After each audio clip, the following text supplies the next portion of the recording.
Hey, what's up, everybody? Welcome into Tom Curran's Patriots Talk podcast. You know that guy. He's Phil Perry. We're at Gillette Stadium in the media room. And today we're going to discuss the Patriots offense. They have an asset in Drake Maye on a rookie contract. He should, for the better part of the rest of the decade, be the linchpin of this team. So the Patriots, as Albert Breer reported this week, are asking around about the best way to cultivate that player's talents, to make him grow, to give him the fertilizer that he needs to be who he is. I've heard the same thing. Patriots want to maximize his talents. What that obviously means is they want to surround him with the best offensive coaching they can, which would mean Alex Van Pelt, who's done a very good job developing Maye to this point, would have his job scrutinized and decided upon as to whether or not they want to continue with him or perhaps look outside for another candidate to cultivate Maye. Here's Jerod Mayo talking about Alex Van Pelt and the job he's done this year, followed by Drake Maye's comments on Van Pelt. It's brought to you by Shaw's, perfecting the art of fresh. Yeah, he's been huge. I say, look, there's no one in this organization that deserves more credit as far as what Drake has been able to do on the football field than Alex Van Pelt.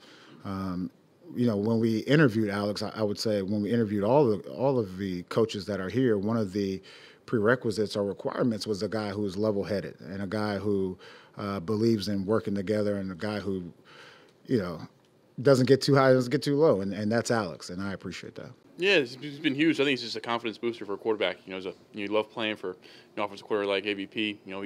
He's positive, and also at the same time he'll coach you hard. He's done it. He's played quarterback in this league and at a high level. So he knows what needs to be done and the task. He knows it's a tall task as well, which is pretty.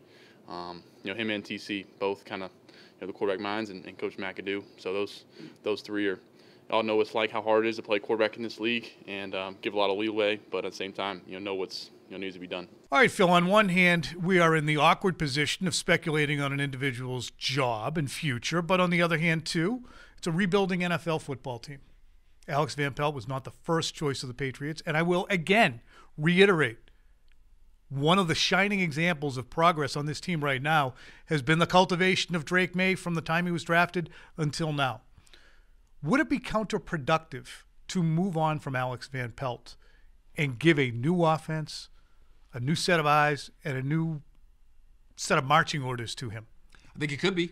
I think it very well could be. I don't think the grass is always greener. I think when you start messing with a young quarterback and the system or the philosophy or the language or all three and the voice in his ear on game day, I think you could be asking for trouble, especially if, to your point, you've seen that young quarterback grow and develop. Has the rest of the offense grown the way you would have liked? No, they're near the bottom of the league still in terms of points scored. And the whole first month of the season or so was an abomination offensively, quite frankly. But now that you have him in there, it's actually pretty entertaining to watch. And I do think you have to give Alex Van Pelt credit for that. So I wouldn't completely dismiss that there is an opportunity for an upgrade there somewhere. But I would also say, in pursuit of that upgrade, you could be taking 2 steps back before taking however many steps forward you're hoping to. And I think people will get all inflamed. Well, that's disloyal. Alex Van Pelt's come in. He's done a good job, and now you're in halfway through the season, and it's gotten out there that you might want to try and figure out if you can upgrade. Do you think it's disloyal? Because I don't. I think it's the business of professional sports, and you have to, if you're running a business, make sure, especially in the Kraft situation, that you're going to maximize this kid who very well, if he continues playing at a level he is, be commanding $65 million a year in about 3 years. I don't mind them chasing something better for that young quarterback because that is the most important thing for your entire organization moving forward. I would say it's a little unfair. I would say looking at the product that you've seen offensively to this point this year and assuming it is a good barometer for what kind of offensive coordinator Alex Van Pelt can be is just not correct. It's a roster that is completely devoid of offensive line talent and receiver talent. And last time I checked, both of those things pretty critical to having a good offense overall. As an offensive coordinator, you're only as good as the players you have. And he has a good player quarterback. He has a good tight end, maybe 2. After that, I'm not sure what he has in terms of long-term pieces for this organization. You look at the offensive line right now, Tom, 60% of it are guys that were cut at the end of training camp that are now starters here in New England. So that to me is my Say biggest. Say it again. 60% of the offensive line for the New England Patriots was cut at the end of training camp. Michael Jordan was cut by the Patriots and brought back. Ben Brown was cut and claimed. And Demontre Jacobs? thank you. Demontre Jacobs was also a Ben Brown was a practice squad signee. Demontre Jacobs was a waiver claim. But that it's to not me, been that to me is representative. yeah, and so that to me is the problem with it. If you went into this year thinking you were going to get a good look at this offensive coordinator and what he was all about outside of the quarterback position, I think you're wrong. I still have no problem with it, but I think you're exactly dead on. That's why for so long I sat there and watched Jacoby Brissett's performance until it was inescapable. And I'd say it was pretty good relative to what he should have been able to accomplish on said day. He eventually got, in my estimation, and I think the estimation of the team, so hesitant to make a decision and protect the football that they were literally trying not to lose, and you already had a losing team, so go after it. But I kind of look at Van Pelt through the same lens that you do. He is trying to make chicken salad out of chicken poop, and he's not done a horrible job. And yes, the number one thing that we said the Patriots need to do, in addition to developing a culture, the 1B was develop Drake May. Brian Hoyer was drafted by the Patriots in 2009. He played under Bill O'Brien. He played under Kyle Shanahan. He played under Josh McDaniels. He played under Matt Patricia.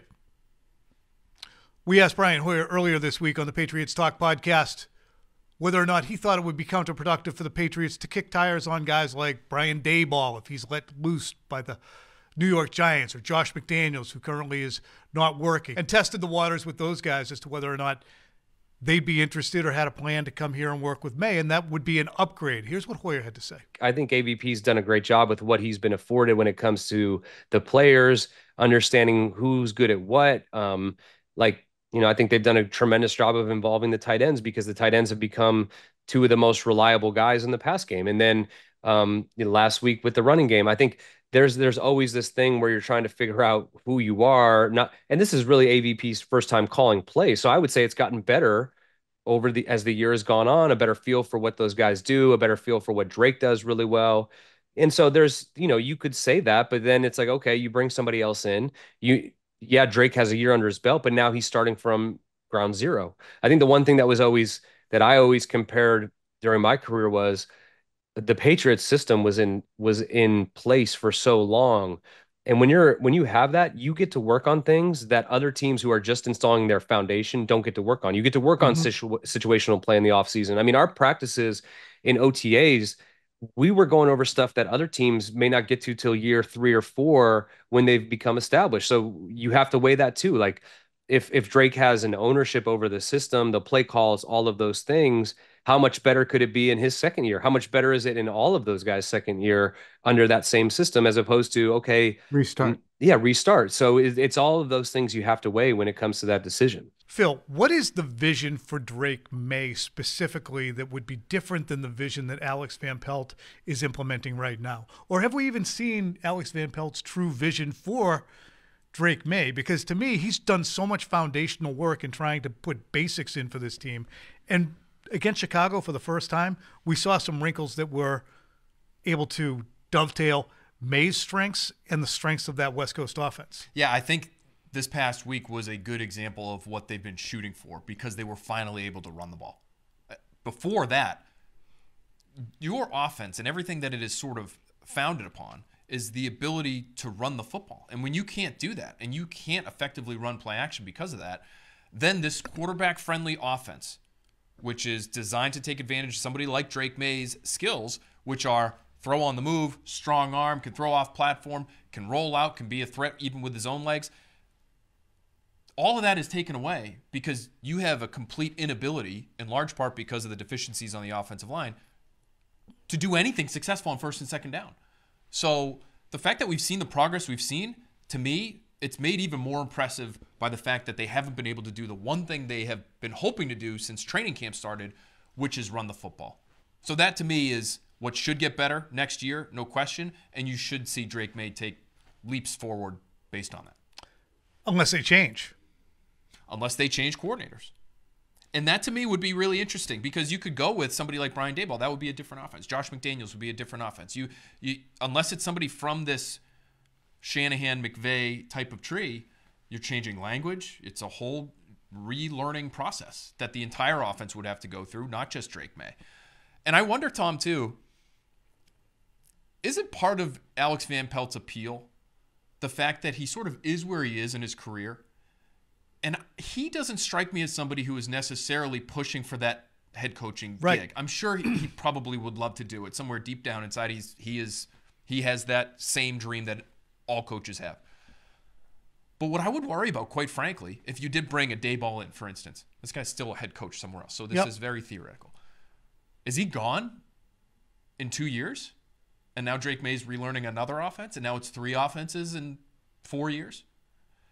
That to me would be a real concern. I would be thinking about that long and hard if I'm ownership before making this kind of move, because if you're bringing in somebody else in who's only going to do a good job and just get a job somewhere else, I don't know how much you've really helped yourself. You would have to be looking for a coach who would stick through the end of May's rookie contract, certainly, and somebody who could probably have the dual benefit of not just helping Drake May, but if, say, for instance, it's Daboll, McDaniels, somebody else who's had head coaching experience, who's not Ben McAdoo, who I really don't think is chipping in a million different tidbits to anybody, whether it be offensively or head coach-wise. If you have somebody who can maybe counsel Mayo on different things that they've experienced, that could have a dual benefit.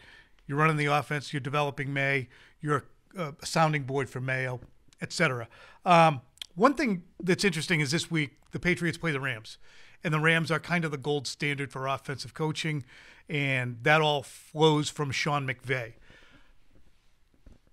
Sean McVay has worked with Jared Goff and taken him to a Super Bowl where they scored 3 points, but he was still a good player. I remember the 51-45 game against Kansas City that year, one of the all-time great regular season games I've ever seen. Who could forget? And then the Matthew Stafford era has brought a Super Bowl to the Los Angeles Rams. Those are number 1 overall picks. Those are guys who you can, with a straight face, compare Drake May to, not item for item, but there are similarities to their games in that they are elite players, those two, I believe, and May is at least an elite prospect. So how would May look under McVay's guidance? Pretty freaking good? I think he would look pretty freaking good. Yeah, I mean, listen, I just think he is one of those special coaches. Again, he's from that same tree, but I think he has put enough in the way of his own spin on that offense that it is different from the Shanahan offense. And some of the things they're willing to do under center versus shotgun, wide zone versus gap runs. You know, they splits things and all that. And listen, the Patriots will say it's actually not that much of a different offense than the one we saw all the way back in 2018 in that Super Bowl. But I think they have tried to do enough to change it, to keep it fresh and to keep it relatively efficient. I know it's been somewhat of a disappointing year this year, but he's a great coach. And the fact that he's about the same age as Mayo, who's just going through this for the first time, is still kind of mind-boggling. Not only is he a great coach, he is obviously also able to set a standard for position groups. Today we asked Gerard Mayo about Cooper Kupp and Puka Nacua, who were both cited by Mayo early on as being that core of Rams receivers who's developed. Kupp was a 3rd-round pick, Nacua a 5th-round pick. Both of them could roll out of bed and catch 110 balls. I asked Mayo, why do those guys and have those guys, later round picks, developed in the Rams offense when the N'Keal Harrys and Tyquan Thorntons and early, but Jalen Polks have kind of sputtered here in New England? Here's what Mayo had to say. Yeah, I mean, that's a great question. I think it's a combination of everything you just said. Look, everyone had a chance to pick those guys at some point in time, and now, look, they're Pro Bowl players. So their scouting department has done a good job. The coaches have done a good job. And I would say, ultimately, those players seem like they've taken accountability of their careers. And I would also throw the defensive line in there, where you have a lot of young guys up there that they just play with relentless effort, and they're going to be a very good team going forward. Would Puka Nacua be Puka Nacua if he was here? Would Tyquan Thornton be somebody else if he was there? And I'm just using those guys. I'm not asking. Yeah, it's tough. Yeah, it's tough to get into those hypotheticals. I do think sometimes scheme does, create superstars, and sometimes, it makes people look like a flop. Even though, when you draft these players, you see something in college that they have done that's encouraging. And so it's our jobs as coaches to put them in positions to continue to be the player that we saw before. And that's the interesting thing. If the Patriots are looking to bolster Drake May's situation, it's not just the coordinator. It might not even be the coordinator. It might be improving the position coaching. And again, it's professional sports, and this is what we do. Tyler Hughes hasn't done a good enough job with those wide receivers.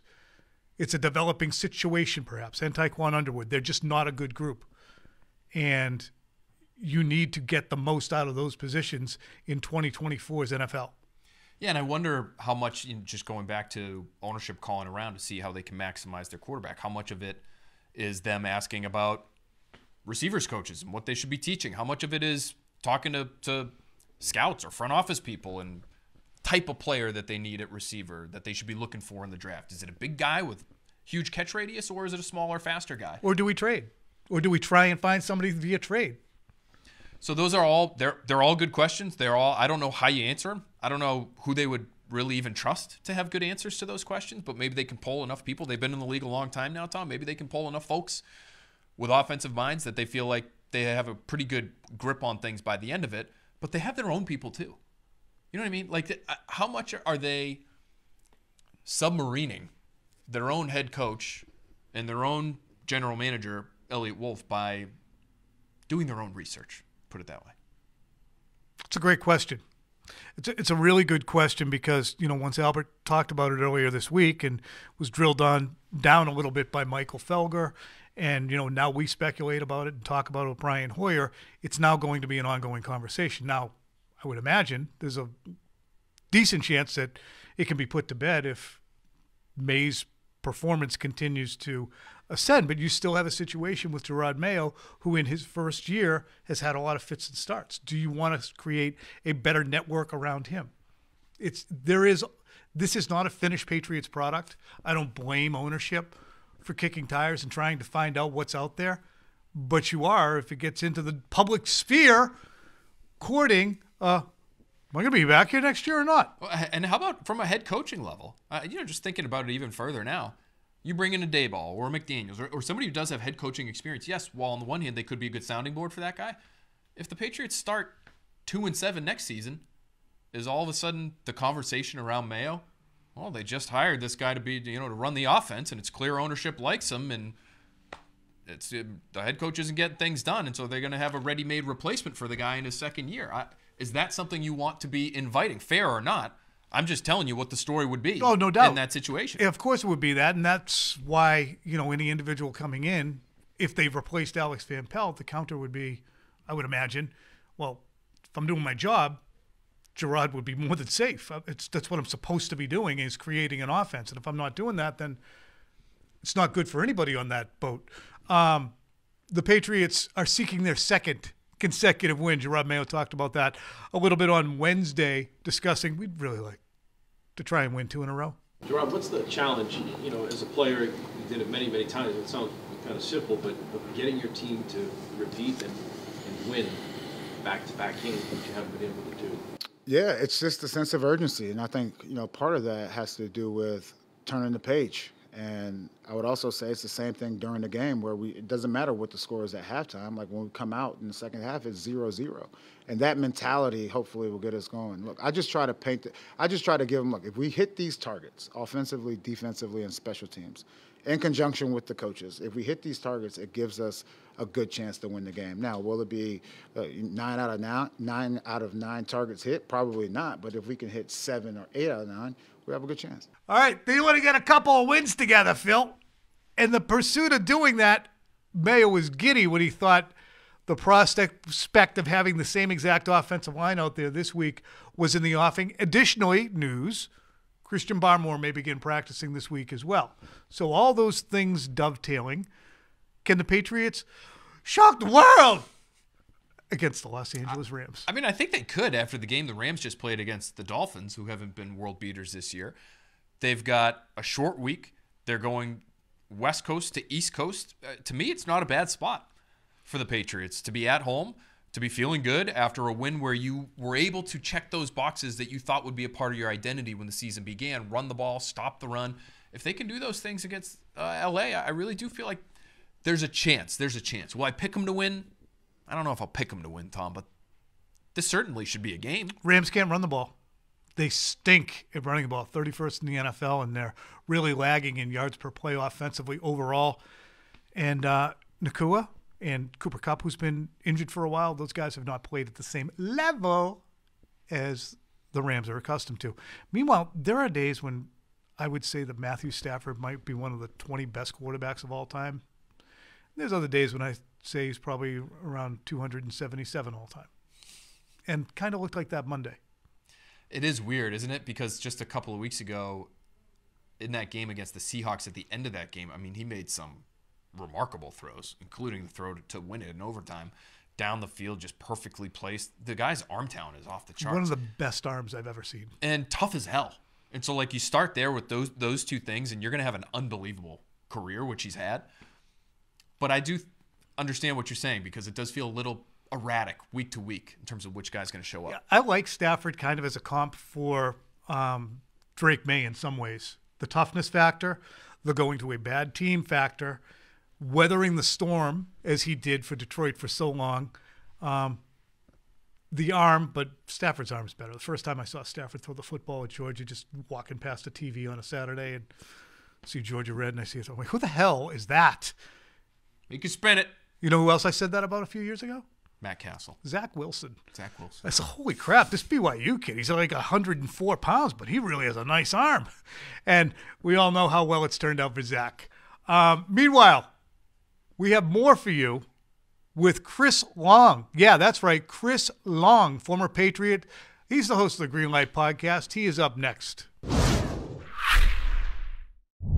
Ladies and gentlemen, it's my good friend, Chris Long, former Patriot, former Ram, former Eagle, two-time Super Bowl champion. He's on the Green Light Podcast.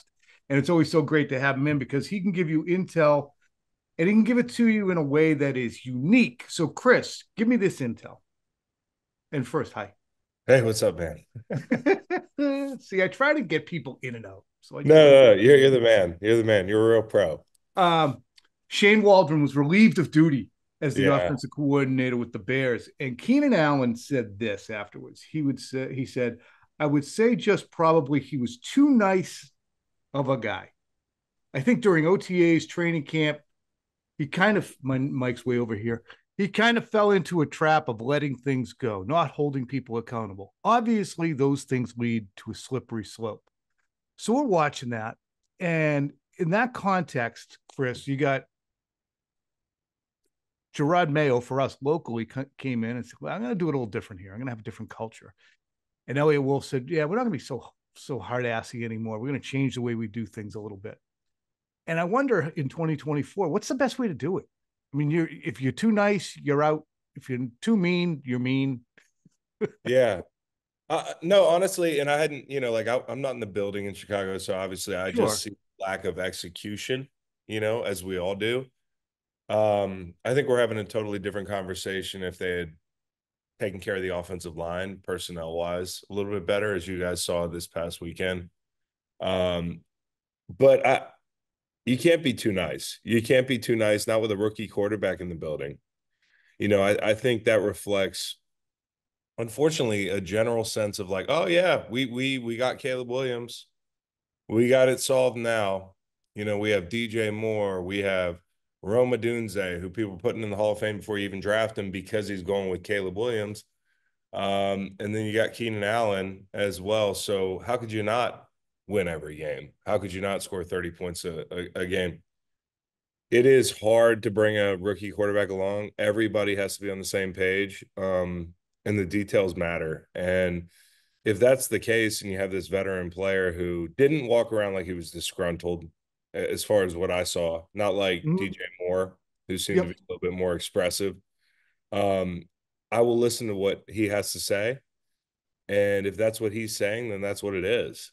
Then it's one of those things where he's letting the details go. But you can be a cool coach and bust people's asses. You can be a player's coach and practice guys for a long time. You can get your reps in, you can hold people to a high standard. I was asked recently by Kevin Clark, what is a player's coach? The first thing that came to mind was honesty. Mm-hmm. And you can be a hard ass and be brutally honest and be loved and revered by your players. Look at Dan Campbell. Those guys have fun. They probably think of him as a player's coach. They probably enjoy every minute, but they're working really hard. And that was the case with some of the coaches I had in the past. Jeff Fisher, people think of him as a player's coach, would give us a day, a day to sleep in during the season every once in a while, or give us a walkthrough day off, which has become more of a thing in the NFL now. Right.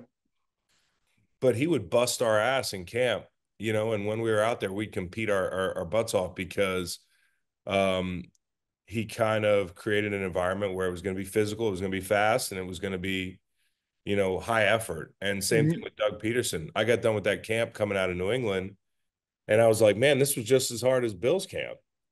But nobody thinks about him that way, So I think there's a way to be a hard ass without kind of ruining the vibe. And that to me is, I think, where the happy medium is for these coaches. Be honest with your players, level with them, make the expectations clear. Mayo ran a really hard camp. Did he? They were out there. It was, I don't want to say much harder, but it was harder than the last 3 to 4 years under Bill, because Bill, I think, was trying to thread the needle of, all right, apparently I'm a dink. I'm going to try and be a less of a dink. Apparently. That's so funny. So yeah, he was a little bit more. They were tackling to the ground. They were hitting on a regular basis. They were in pads as much as they could possibly be. They were out there 2.5 hours sometimes. And I'm like, can I go in? What another period? So what do you take from that? Because I keep hearing that, he was trying the nice guy thing, but that's what was interesting is it's exactly what you're pointing out. You can be a nice guy. You can be transparent. You can give guys leeway off the field, but if you're busting their ass while they're on the field, that is extremely beneficial. And I think that they got it right in the tenor, but what's hard is the messaging, I think, for Gerard so far, what he wants to say, how he wants to say it. And I think you're a great communicator and you've worked with great communicators. And you have to be, I think, when you're speaking to a huge audience, you just got to be careful. Region media team. You have all that people. You have to be precise with what you want to say and the message you want to convey, right?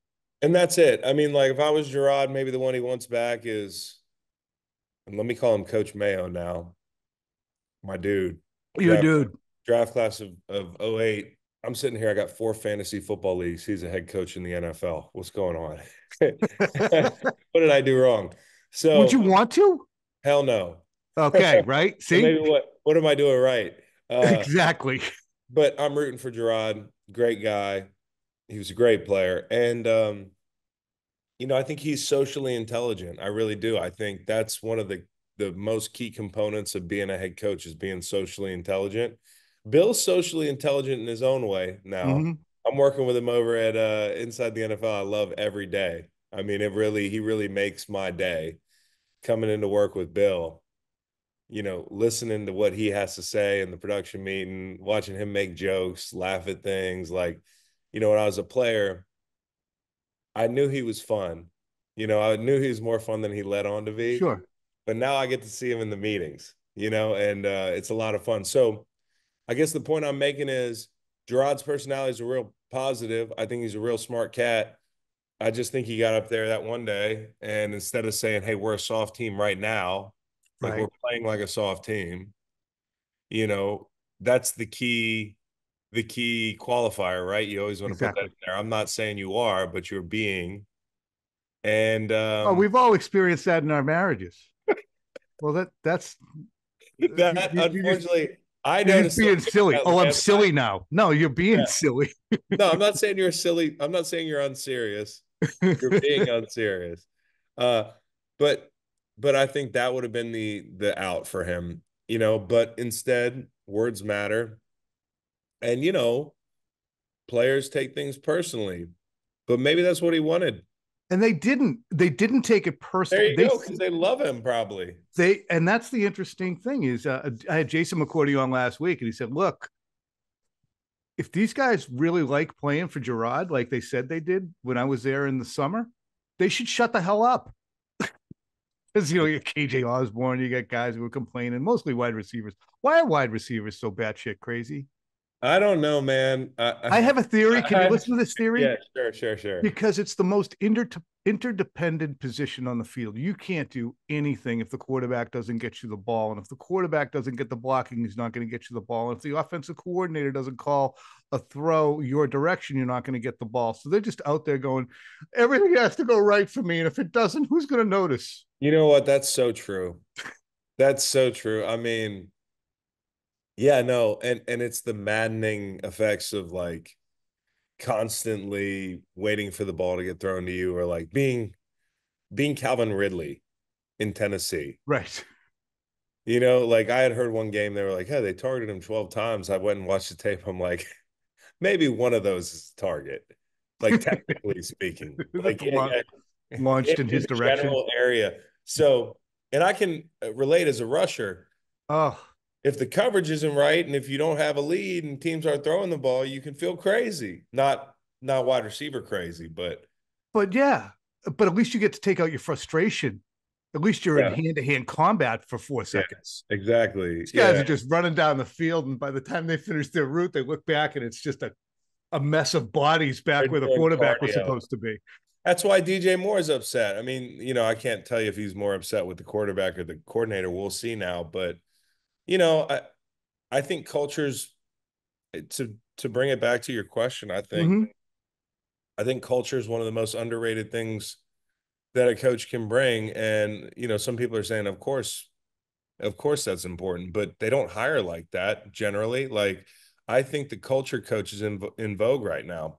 Dan Campbell has the best football team in the NFL.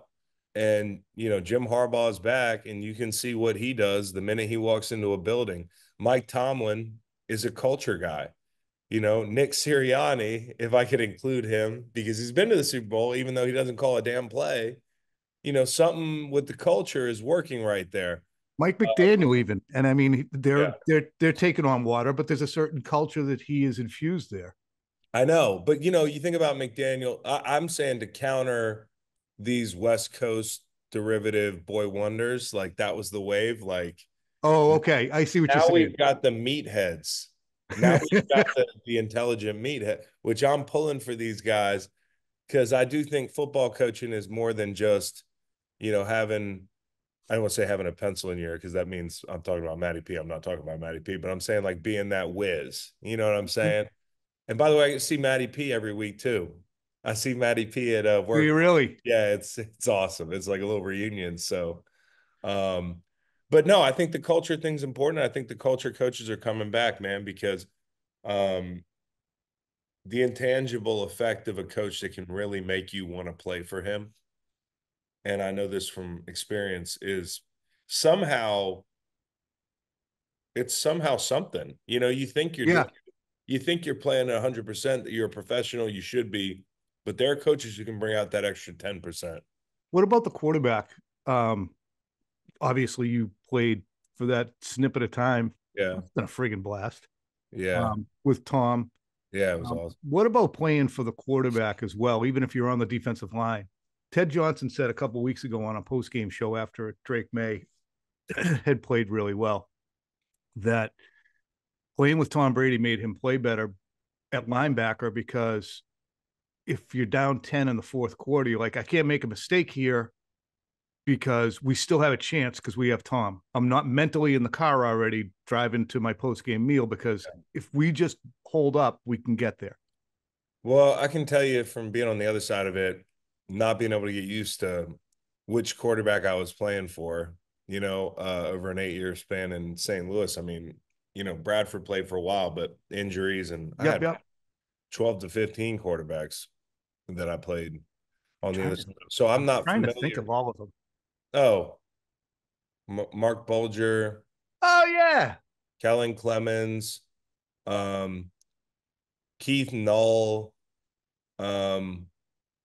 God, the list goes on. There's like 15, but God bless Bulger. He could throw anyway. Yeah, he could, but it was early in my career. So Shoot, I played I played on the other side of God. I have so many. They're all my friends, so I don't even want to forget But them. it's But the point is, in my time with Tom Brady, that was the case where, and I wasn't like a big part of that defense, but I knew that if I screwed up, it was going to be important. It's not like they're in 4-minute mode. Like when I was in St. Louis, I try not to mess up anyways. I took a lot of pride in my play. But, if I was out of my gap and we were down 14, you know, we weren't going to win down 14 anyways. You know what I'm saying? And so to Ted's point, there's just a heightened sense of expectation.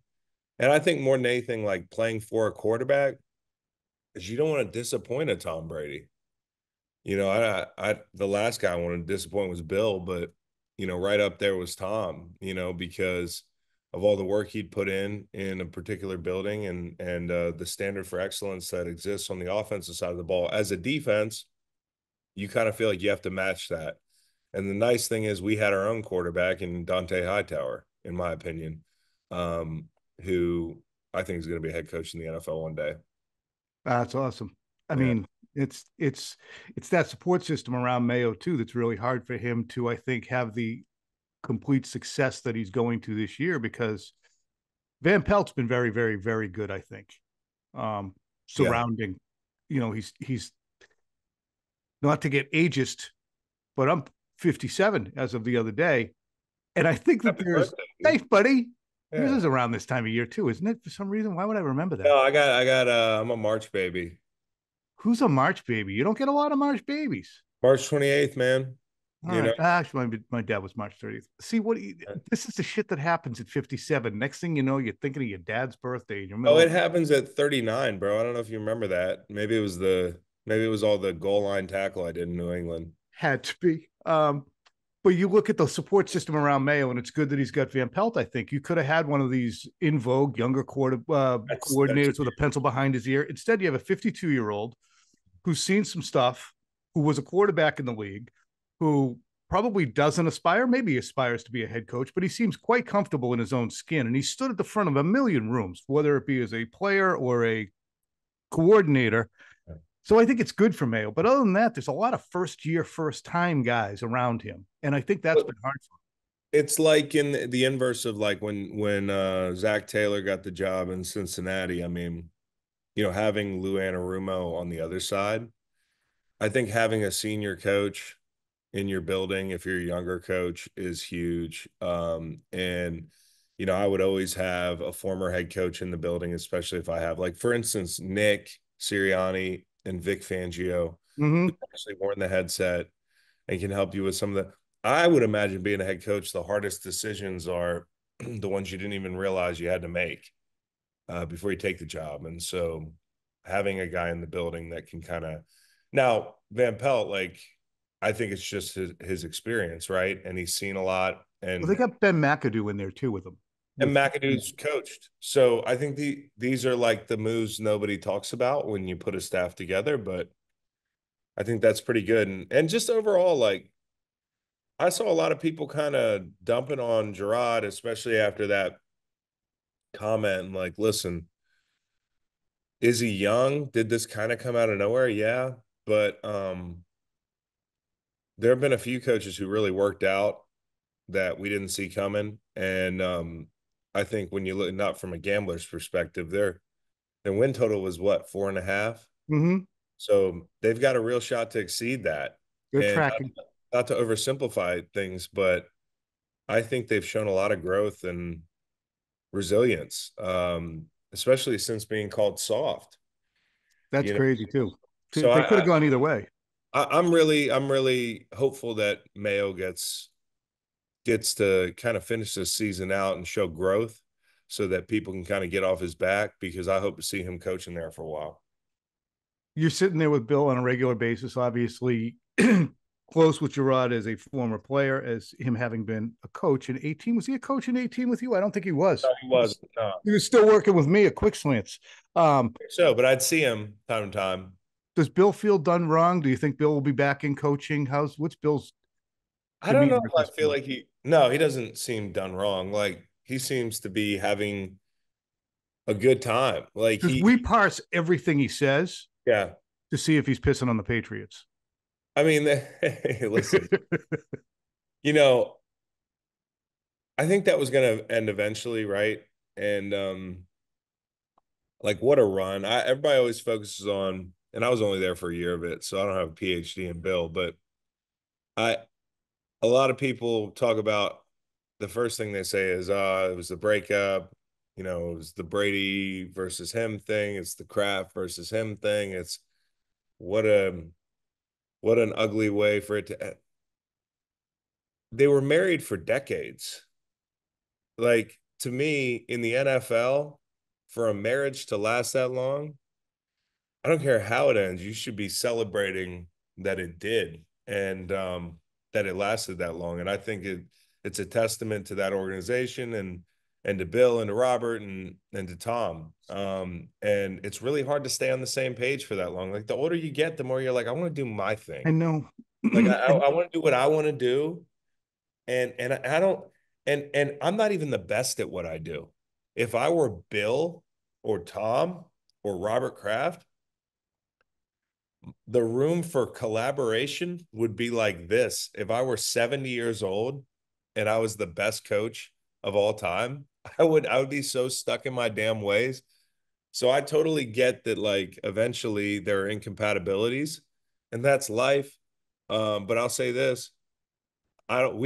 We might bother him sometimes and be like, hey, coach, what do you think about that? And he won't say a word. He just kind of like denies us the satisfaction and continues to look at the all 22 we're looking at or whatever. But I bet he doesn't even turn his head, does he? he's just funny. I mean, like He is the quirkiest human. people ask me if he's going to coach next year. I say I have no idea, and this isn't me like because I don't think want the to lie chance to people. exists. I don't want to lie to people when they ask me, Tom. So I don't ask Bill because I don't want to know what he has to say about it. Like Sure. I want to enjoy him in studio while I have him in studio. If it's just for 1 year, I want to enjoy him. But if I was a GM or an owner, why not? It was a tough run at the end there, though. And the collaboration. See, that's the thing, is that's the reason he's in the studio with you, is he would have been in Atlanta, but there was the fear of non-collaboration that seeped out from the people who are working there, who are like, whoa, whoa, whoa, whoa, whoa, whoa, whoa. I have a job here. I got kids to send to college. The people, or like a couple people? Oh, I don't know. Honestly, I suspect it was a couple people in Atlanta. Yeah. Probably were afraid of their role being minimized. Atlanta, by the way, has a really unique setup. You know, with GM, with Rich McKay and the coach and the owner. Yep. Like, so Layers. I think there's a lot of like power to go around down there. And I don't think people down there wanted to see it get eaten up now. Right.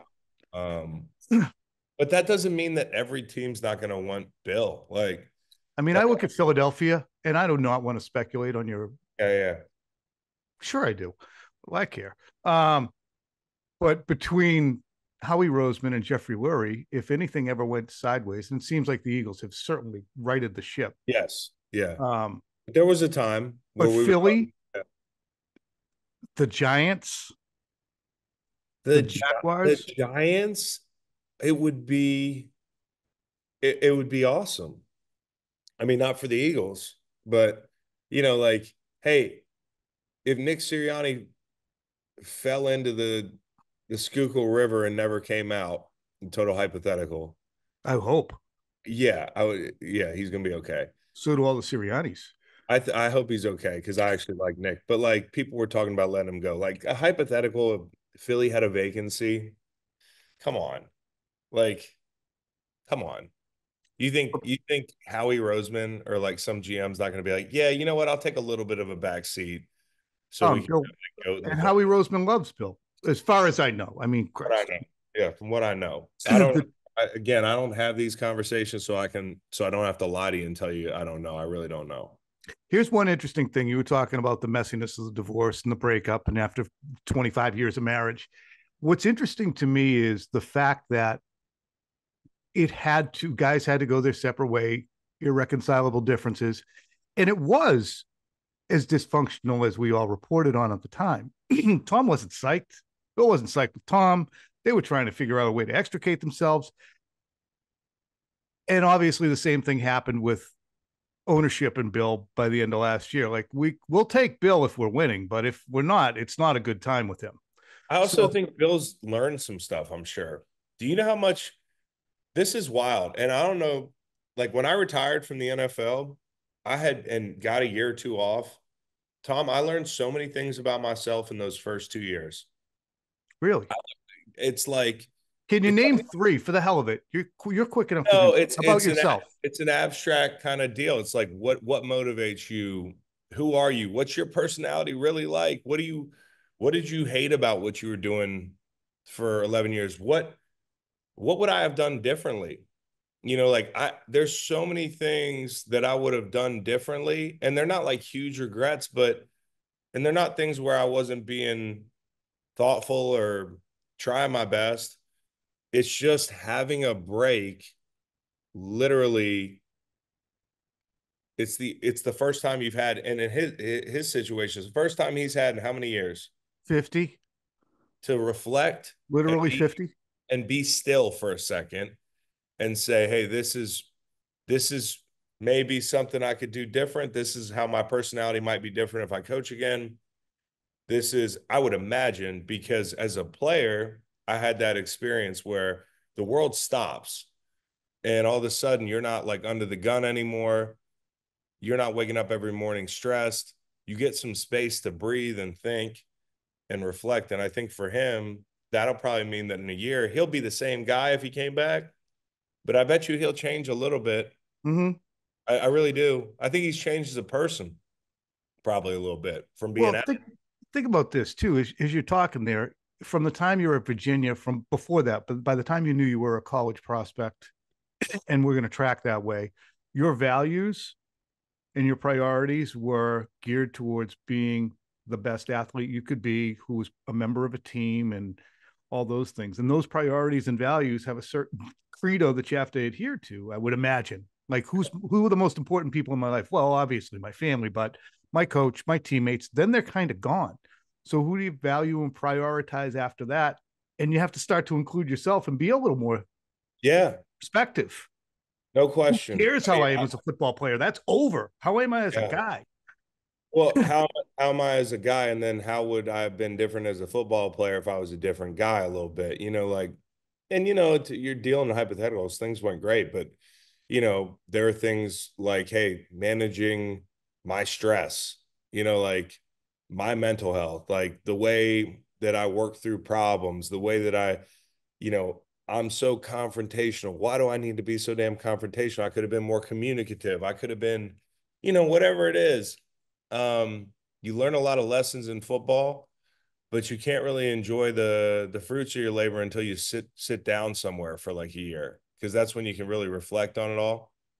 And I think for Bill, this is a really cool year where he can like step out of this thing he's been doing for a long time. And at least from where I sit, he does a great job on TV. He makes our job easier. He comes in like a teammate. He really does. Like, it's fun. Like the first day, you know, he was on the conference call and he was like, I want to learn a lot from you guys. Like, you know, I've never done this, and this is something that, you know, I want to do well, and I really respect you guys. I want to learn from you. I'm like, man, this is the greatest coach of all time. I want to learn from him, and I was with him for a year, and this is his attitude coming in. So I think just to hit the reset button can help. And if he ever comes back, which I hope he does, if not for the fact that I would miss him on the show, he would do, I think, a great job. If he wanted you to be on his coaching staff, would you go? No, I don't think so. I think the hours would kill me. I'm telling you, the hours. No, you know what I told him though? I did say, you know, if you get a job and you have a security guy like Dom somewhere, yep, I can be his assistant. I love that. You don't want to be up at the top. You just want the pseudo Dom to say, Chris, fix that, please. Chris, we got to put Chris this over there out with this player. Can you talk to the player and maybe Chris over here, see what he's doing. Hey, my last question is kind of a fascinating one that's going to go on throughout this off season. And I saw it, Florio had written about it. yesterday with Deion Sanders saying on FS1, he's going to manage where Shedeur Sanders and Travis Hunter go. He said, I'm not going to do it publicly. I do it privately. Asked what kind of team Shedeur needs to go to. Sanders said it's all about the franchise being ready to help him succeed. Quote, somebody that can handle the quarterback that he is, somebody that can handle understanding what he's capable of, somebody that's had a success in the past. You get the concept. What's your knee-jerk reaction to that? My knee-jerk reaction is, as a former high draft pick, I totally get why he's doing this, because you could get picked in 5 different places in the top 5 and have 5 totally different outcomes for your career and do the exact same things, because it's a team sport. And the unfortunate part of the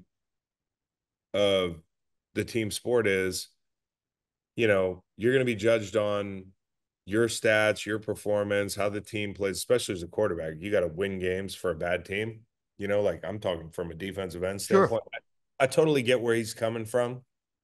There's some franchises, like, look at Chicago. You thought that was perfect, right? Not you, but I'm saying everybody did. Sure. Oh, greatest show on turf, incoming. They weren't ready. They hired a bad OC. They left the offensive line out of the plans. And now the kid's wasted a whole year. And here's the thing about him wasting a year. Now, they could turn it around. Thomas Brown, the guy that coached in Carolina with Bryce Young last year, could turn it around. But chances are you've wasted a year on this kid's rookie deal. Yes. And on top of that, you have compounded mentally the struggles of being a high pick. Like, and those struggles are real because everybody's looking at you. And now he's got a year of DJ Moore walking off the field, fired OC, some of the lowest rates of completion in the NFL, the accuracy, whatever you want to say, in a big city, in a big market.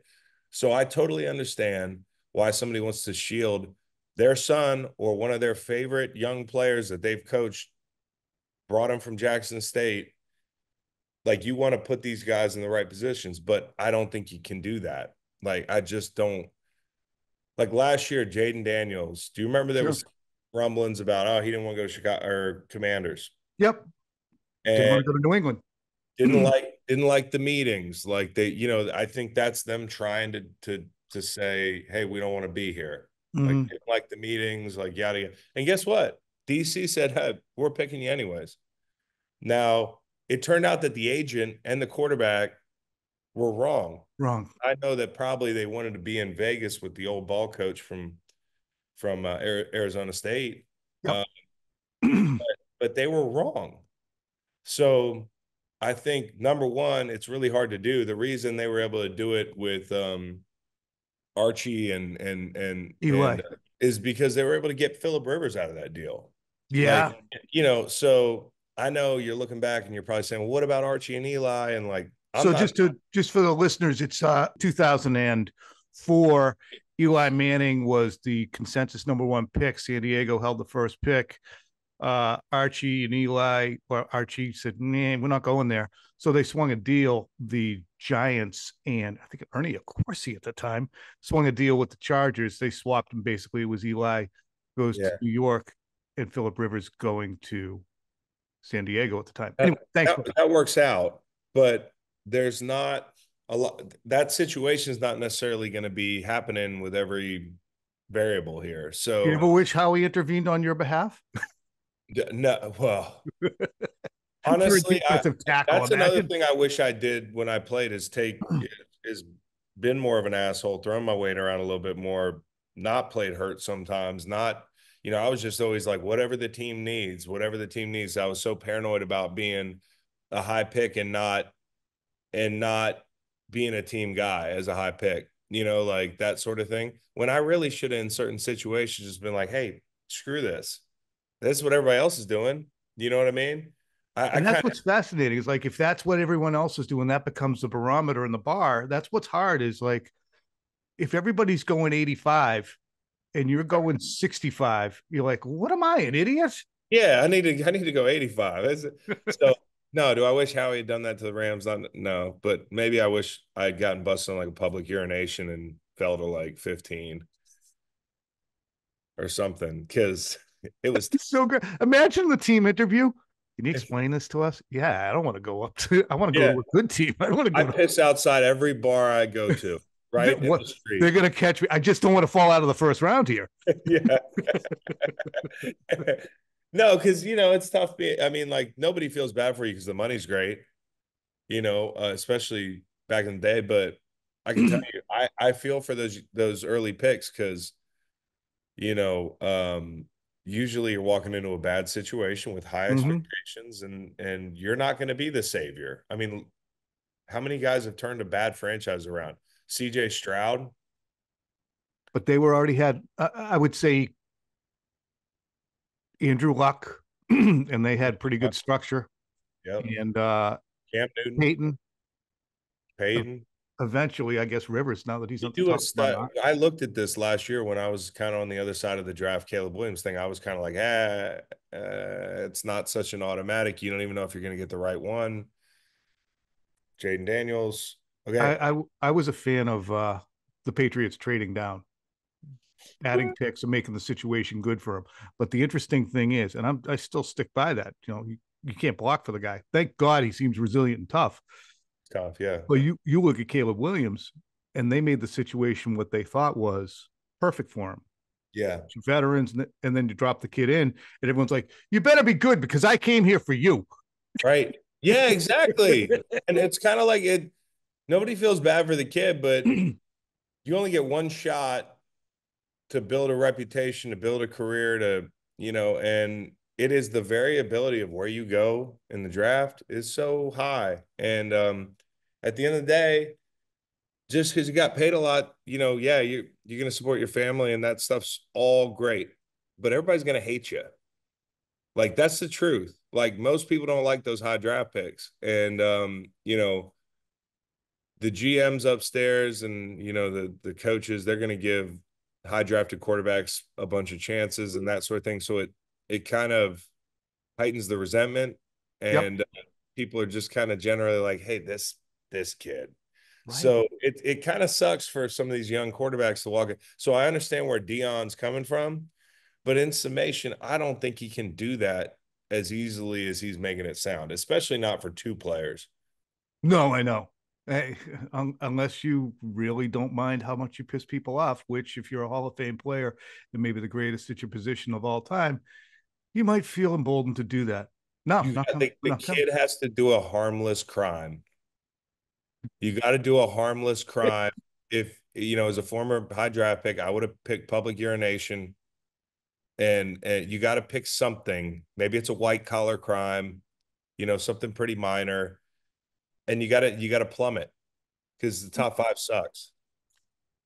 It's and that's a tough needle to thread too when you think about it. I mean, like what crime is acceptable enough to not ruin your reputation, but to make you fall in the draft to a better team? You're out there beating somebody with a yield sign. No, that's too much. That's too much. You got to do something because these teams. I mean, the teams in the top five this year are going to be like. I mean, I'm looking at Tankathon. Let me pull up Tankathon. I could do this forever. I wish we had money to pay you. I'll send you a gift. It's just, I'm trying to think of what motivates me now. Okay, Tankathon, NFL. I'll tell you the top five: Jacksonville, New York, Tennessee. Can't go there. New York. Okay, you replaced Daniel Jones, but you have a new head coach. It's Bill. Vegas. Does Deion Sanders want Shedeur to go to New York and play for Bill?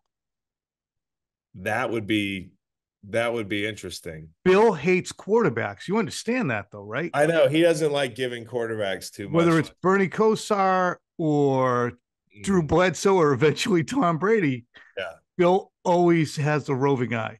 So that's right. Trevor Lawrence is in trouble if he goes to Jacksonville. Jalen Hurts is in trouble. Dak is in trouble. The question I have is, if the Jets keep losing, do the Jets draft a quarterback? They have. Oh, yeah. You have to. And I think that Rodgers would get that, right? I don't know that he would get that, Tom.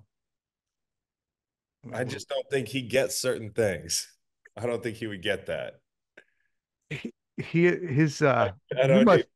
You must love his press conferences right now. Oh, it's entertaining. He's very drawn. He's entertaining. My favorite was him saying, I didn't see the Mike Williams troll job. He he did after that touchdown. I see everything online. I saw the fake Jared Goff stat, but I did not see Mike Williams trolling me about the red line. I didn't see it. Just didn't Did see you it. come in the league? No, you came in the league after him. Oh, after. One of the greatest quarterbacks to ever play the game. I would think that you guys would have a fair amount of common ground, but you seem to be a little more self-effacing. All right. I don't know what self-effacing means. That means like you don't take yourself too serious, and you're like, okay. I hope that's how I come across. And you're like, hey, I'm Chris Long. I know that I'm a handsome fella, and I played in the NFL, and I can lift things, but I'm still the same guy as you. There's nobody that looks in the mirror and takes themselves less serious than me. So yeah. All right, I gotta let you go. This is, excuse me for the F-bomb. 41 minutes. Hey, we got it done. You're the, and I said 10 to 12 because I really treasure the opportunity to talk to him. So I don't want to text Chris and have him say, here we go. This guy. Hey, sometimes Bill's practices went longer than he said they would. Yeah. Ladies and gentlemen, that's Chris Long, the Greenlight Podcast. Are you still doing stuff with the Water Boys? I am. Yeah. We got an event this evening in my hometown. So yeah, waterboys.org. Check it out. We're providing water to people in East Africa, providing water to people domestically here. So check us out. Yeah, I'd love to do an event sometime up here for that because it's a tremendous thing. And Matthew Slater, somebody who's also involved in that. Yeah, Slate's on the board. That's my dude. All right, but Chris Long, thanks so much. Good to see you, buddy.